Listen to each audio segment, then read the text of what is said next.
Support, which accounts for nearly 40% of Malawi's budget, has been withdrawn after officials were accused of stealing millions of dollars in public funds. Malawi economists say the country is plagued by high inflation and the fall of the country's currency, the kwacha. Now, in a recent interview with VOA's Peter Clottey, Malawi's President Peter Mutharika talked about some of the measures his government is taking to strengthen the country's economy.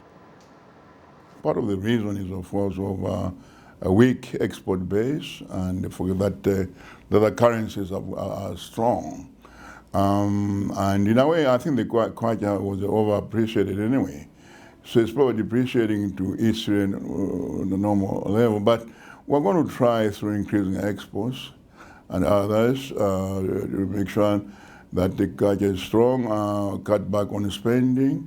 But in long term, I would like us to increase our exports and cut back on spending at one essential, and I hope that we'll be able to get back to where we should be. Talking about cutting back on expenses of the government, you recently implemented measures where certain officials of the government cannot travel to save the country money. How is it going so far? No, it's not true that they cannot travel. Everyone can if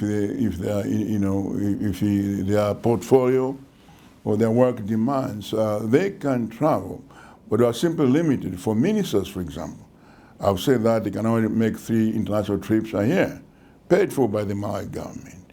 Only 3, and domestically, I've said that the ministers cannot accompany me or even other part of government officials if their portfolio is affected. If I'm going, for example, to open a hospital, and there's no need for the Minister of Agriculture to come there, but the Minister of Health can come. But that alone, over 5 years, we're going to save over 70 billion, which is about over 200 million US dollars. So we're doing that. About expenditure again, you spoke about cashgate, corruption. What steps are you taking to plug the loopholes so that the public funds are not siphoned out of the country? People are being tried. Those people who committed this crime are being tried. Now, in terms of the cashgate thing itself, we're carrying out a public financial management reform to make sure that there are more controls, there's more accountability. For example, every department now will have a controller from outside that department who will be reporting to the Minister of Finance Secretary. Make sure that there are proper controls. But on the human level, I think the most important thing is accountability and also control. That the controlling officer should really be controlling the department. Make sure that the expenses are proper.